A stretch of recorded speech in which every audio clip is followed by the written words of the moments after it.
பாஜக பாமக கூட்டணிக்கு மறைந்த காடுவெட்டி குருவின் மகள் விருதாம்பிகை கடும் எதிர்ப்பு தெரிவித்திருக்கிறார்.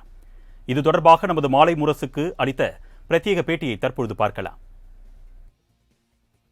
முன்னாள் வணிகர் சங்க தலைவர் காடுவெட்டி ஜெயகுருவினுடைய மகள் விருதாம்பிகை நம்முடன் இருக்கிறார். அவரிடம் ஒரு சில வினாக்களுக்கான விடைகளை தெரிந்து கொள்ளலாம். மேடம் வணக்கம்.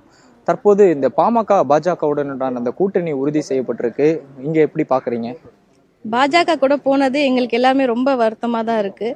ஐயா இந்த அளவுக்கு முடிவெடுப்பாங்கன்னு நாங்கள் யோசிக்கல. ஏன்னா பாஜகன்றது பார்த்தா வன்னியர் சமுதாய மக்களுக்கு ஒரு சின்ன உதவி கூட செய்யாத ஒரு கட்சி தான் பாஜக. பார்த்தா வன்னியர் சமுதாய மக்களுக்காகவே ஆரம்பித்த கட்சி பாமக. அவர் நம்ம சமுதாயம் எங்கள் சமுதாய மக்களுக்காக எதுவுமே செய்யாமல் அவர் பையனுக்காகவும் அவருக்காகவும் சேர்ந்து தான் போய் கூட்டணி வச்சிருக்கிறாரு.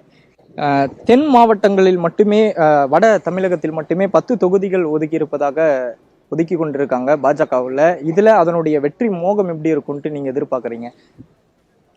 கண்டிப்பா அந்த அளவுக்கு வெற்றி இருக்காதுதான் என்னை பொறுத்தவரையும். ஏன்னா பாமகன்றது இப்போ என் அப்பா இறந்ததுக்கு அப்புறம் கொஞ்சம் கொஞ்சமா எல்லாம் நிறைய பேர் பாமகலேருந்து எல்லாருமே வந்துட்டாங்க. பாமக கட்சின்றதே அழிஞ்சிட்டு தான் வருது. எங்க அப்பா இறந்து இத்தனை வருஷத்துல ஒரு மாநாடு கூட அவரால் போட முடியல. அவரால் வன்னியர் சமுதாய மக்கள்னு சொல்லி ஏமாத்தினாரு, மூத்த புள்ளன்னு சொல்லி ஏமாத்தினாரு. இது ஏமாத்திட்டு தான் இருந்தாரு, ஜனங்களையும் ஏமாத்திட்டு தான் இருக்கிறாரு இன்னமும். அவர் பிஜேபி போனதுக்கு காரணமே அவங்க மகனுக்கு ராஜ்யசபா சீட்டும் நம்மளுக்கு காசு கிடைக்கும். அப்பப்போ ஒரு கட்சி மாறி மாறி எம்பி சீட்டு ராஜ்யசபா சீட் கிடைச்சா போதும், கட்சிக்காகவும் மக்களுக்காகவும் உழைக்க தேவையில்லை அப்படின்னு நினைக்கிறாங்க அவங்க. தொடர்ச்சியாக பல்வேறு வினாக்களுக்கு சுவாரஸ்யமான விடைகளை கொடுத்திருக்கிறார்.